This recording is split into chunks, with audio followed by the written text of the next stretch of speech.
Ladies and gentlemen, um, I want to give you a demo of this great program you can download onto Windows called RocketDock.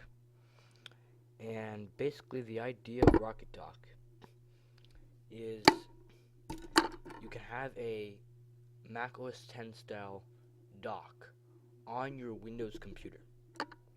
So here we have the Windows operating system. I'm running Windows 7 Home Premium on the date of Thursday, February 12th, 2015. 6:45 p.m. So I'm running Windows 7, and the idea is that I can have my own personalized dock, just like you can have on the Mac, on your Windows system. Now, the dock works very simple. You have programs on your dock. Here we have icons. You click on the icon, and it opens up the program.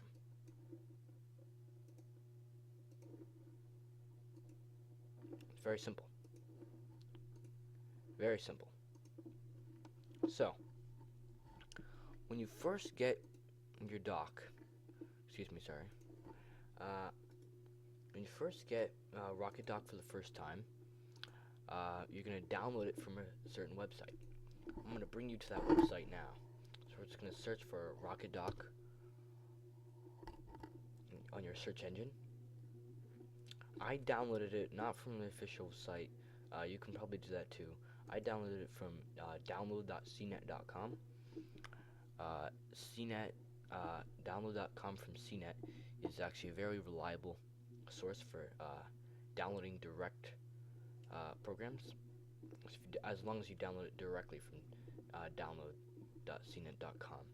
So I downloaded it. What I do is you want to launch it. So when you launch it for the first time, it'll launch your dock. So I'm actually going to do now is I'm going to actually quit RocketDock. I'm going to reopen it again by going here to the start menu, searching for RocketDock, launching it. So here we are, RocketDock. So I just want to show you a couple of settings, or many of course. So if we go here to dock, for you I think it'll say dock settings or dock preferences. I customize it so it just says dock. You click here, the icon will look something like this. There's a bunch of things you can customize. Let's go to the General tab. And in General, there are a bunch of different things you can check off and enable and disable. By default, I think most or all of these are disabled. I recommend checking Run at Startup. Basically, what that will do is it will make it so that RocketDock and the entire dock will be there right when you log in onto your computer. If you don't have that checked off, then if you shut down your computer and reopen your computer, power on your computer, and you log in, your dock might not be there. You might have to go back to the start menu and relaunch RocketDock. So, run at startup. I recommend that. I'm not quite sure what store settings in portable INI user. I don't know what that does. Maybe I'll explore that some other time. Minimize windows to dock. This I have. Sorry about that.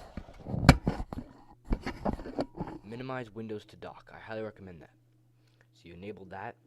Basically, when you what's going on here? Okay, well I don't know why it's not. Hold on.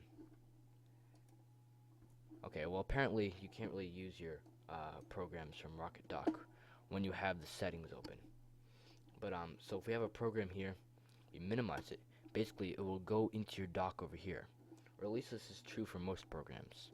I noticed it's not true for Minecraft for some reason, or Windows Explorer for some reason.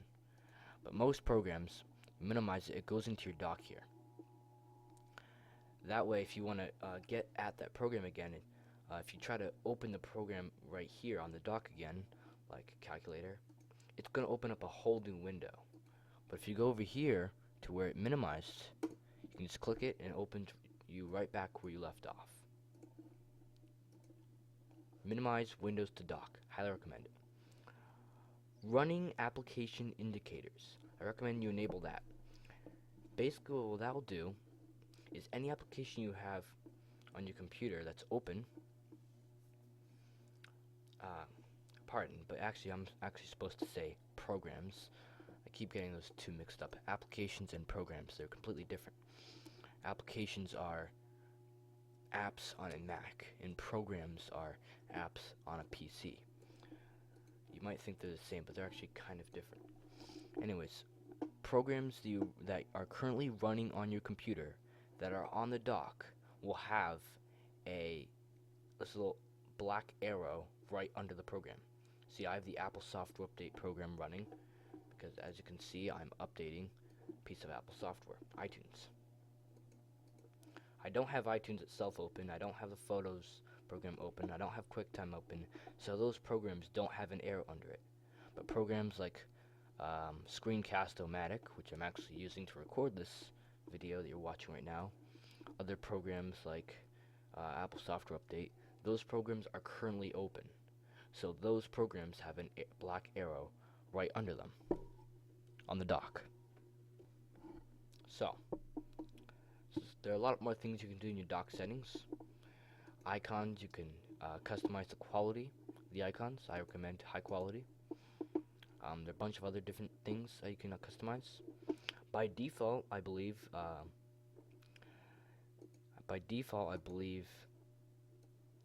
it's set to something on the idea of this.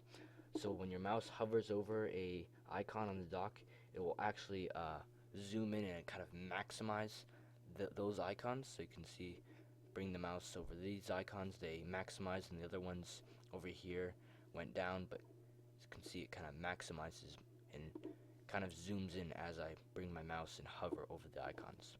If you don't like that, you can simply just drag the zoom all the way down for both zoom and zoom width.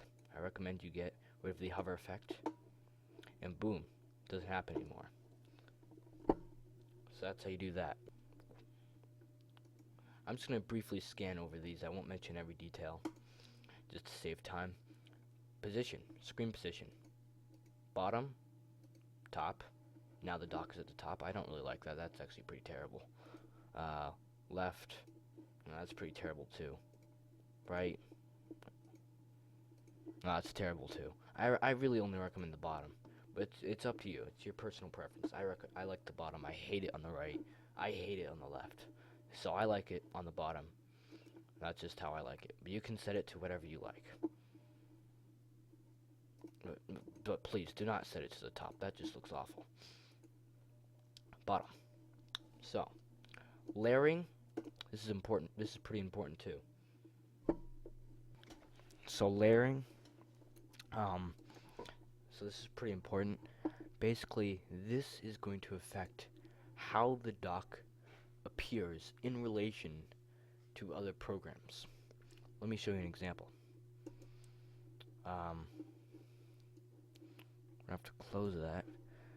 Open up Chrome.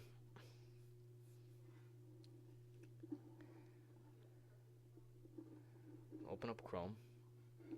Loading up here to apple.com. So now, basically, oh, dang it, I messed up. Anyways, we're gonna open up Chrome. Let me go back here to the dock preferences. So we have it set right now, so it's always on bottom. What that means is, as soon as we open up Chrome, we see that we can't see the dock anymore. That's because the layering is set so that the dock appears behind the other programs. That's what always on bottom means. We'll have it always on top. Then when we open up Chrome, we can see that the dock is on top of Chrome on layering, which means that we can see it appear above Chrome.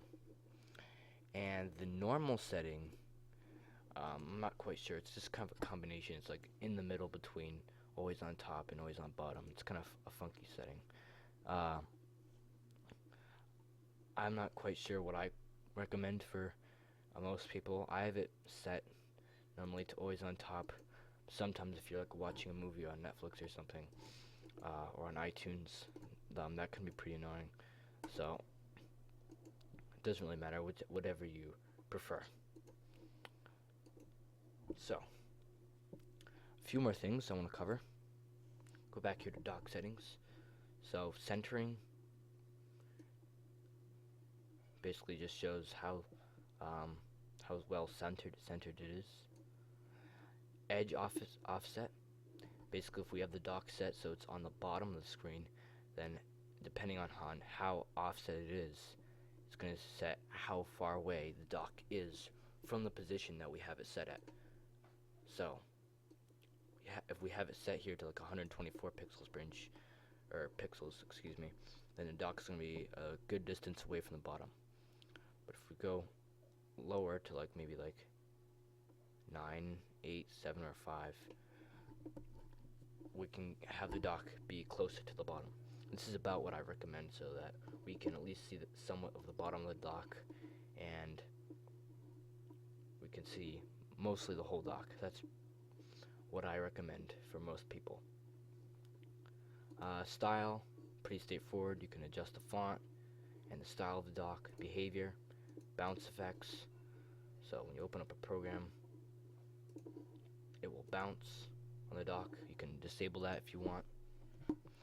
I personally like it. Oh, another thing. If you go to general here, I do not recommend locking the items, because what that will basically mean is if you decide one day, hey, I don't really like the character map anymore. I don't want it on my dock. If you try to delete the item, it won't let you. Let me show you what I mean. Go here to lock items. Try to get rid of the character map. You can see that it's faded. Can't click it there. And that'll be true for every program here.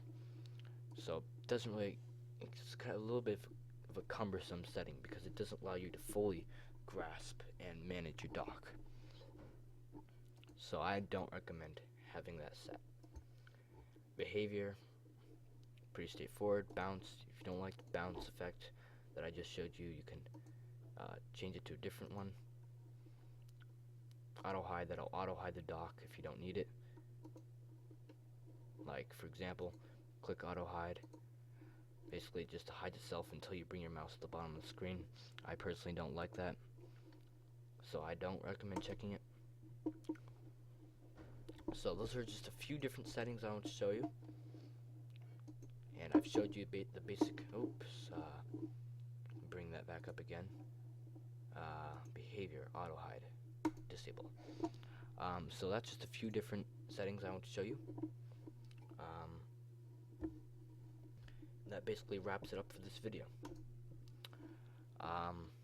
So thank you very much, ladies and gentlemen, for watching, and I guess I'll see you next time.